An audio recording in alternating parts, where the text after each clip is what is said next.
this weekend at Hannibal LaGrange University. That's right, and we'll talk to them live tomorrow morning right here on KHQA. This portion of the news is brought to you by Hy-Vee, where there's a helpful smile in every aisle. Robin Roberts and Foo Fighters, next Ellen. Today at 4 p.m. Now, from across the tri-state, this is KHQA Sports.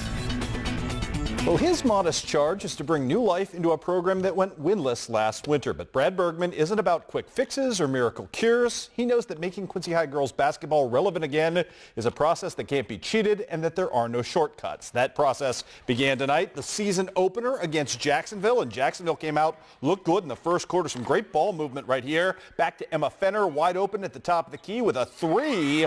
But the Jacksonville Crimsons were not done yet. Olivia Kaufman, what a talent this young lady is, with a dribble drive and the knife into the lane, and she'll do it again for you, this time with the bucket and Band-Aid to finish it. Early lead to Jacksonville by 7 at this point. But you know what? Quincy High showed some moxie in the first half, getting back into this thing. Tiara Edwards starting it off with the long three-pointer right here. And then Bree Bordewick with a three-pointer of her own. The Blue Devils look a lot better this season in terms of both rebounding and shooting, both more aggressive on that side. Olivia Kaufman, though, doing some defense right here. Larceny and layup for that young lady. The lead balloons back to 6 at this point. However, Miss Robbins about to get into the act off the miss right here by Miss Wellman. Miss Robbins is there. Cleanup act and the beautiful shot. She could not, however, complete the three-point play. But Quincy High about to get on a bit of a roll. Here it's Bree Bordewick again, knocking down the long two-pointer. And then check out the pretty stuff right here by Miss Casey Kelly. This ball fake is NBA worthy at the other end of it. Whoop! Wow, beautiful stuff from her as she gets the bucket to go down. Quincy High closed back to within 1. Olivia Kaufman had had enough, just calmly steps up and drains the long three-pointer, and it was never close again. Blue Devils lose tonight by the final count of 57-44.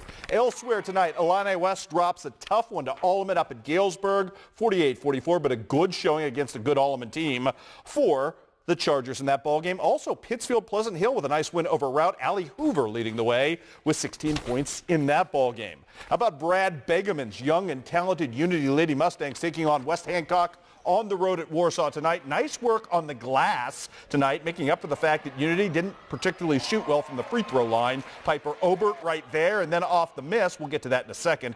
How about at the other end, though? West Hancock trying to get back into this ball game behind Keegan Shacklet as she takes it up strong. Her team down 20 at that point.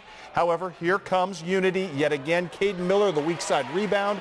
She'll put that up nicely, and then it's Jordan Hildebrand doing just about everything right here. She gets the steal, the little give and go with Kaylee Kuhn, and the finish at the other end. Lexi Dooley with a big night for the Titans to try to answer. She had 14 on the night, including the pretty take coming up right here off the offensive glass. Kaylee Kuhn, no, too much tonight for Unity. She had 19 as her team pulls off the victory on the road to open its season 1-0. 46-35 was your final. One college score to pass along tonight as well. It was John Wood beating Carl Sandburg.